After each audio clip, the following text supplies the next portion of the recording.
Bela, buat api capur so ah. Nak akan api apa? Ha, nak api apa? Boleh. Kita mai tengok dah. Kita mai tengok api apa dah. Cara tu lagu mana style kita dah. Api apa kita mula kita bu minyak masuk dulu dah. Kita tunggu minyak ni panas dulu dah. Agak tu minyak panas lah kita buh ni. Bawang putih, tutung, udek je. Kalau nak ake lak apa buh je dah. Kita buh masuk.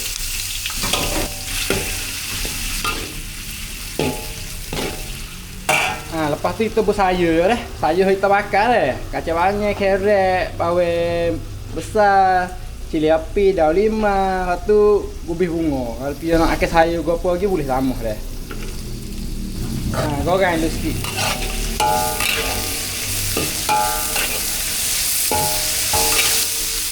Kalau nak atau apa minyak banyak itu minyak tu baik apa. Kita buat koda tak payah buat banyak dah. Lepas tu ni kita buat cili bor dah. Lepas tu sok tom bias sikit. Kita tumis dulu. Tumis biar atas cili bor ni masak dah. Yo, cara buat tahu orang tak lupa dia. Tapi ni kita nak atas style kita ni dia.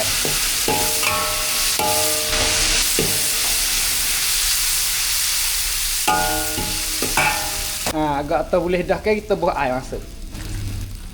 Air agak-agak ambil dah dia. Lepas tu kita mai tengok kakak dia gapo tu kita buat dah. Lepas tu kita buat garam ni. Salah ni.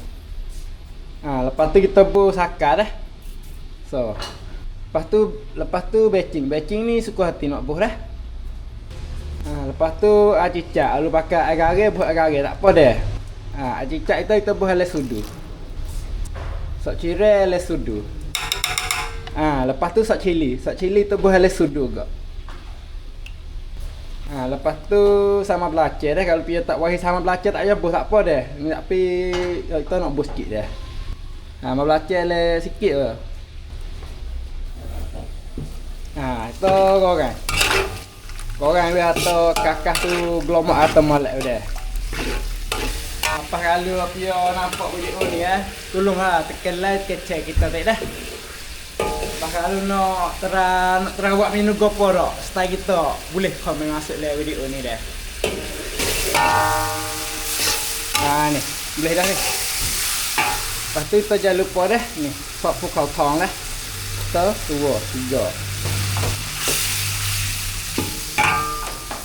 Lepas tu kita racak tengok rasa lahana dah. Ni dah. Racak tengok rasa lahana. Bismillahirrahmanirrahim. Dak lah. Kalau rasa boleh dah kita boleh tanggup ke sini dah.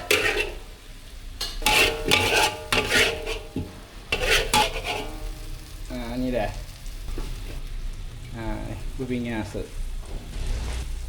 Gua demo sama-sama buat kerja minta makan itu pun buat video dah. Ni. Praktik apa itu sudah dah.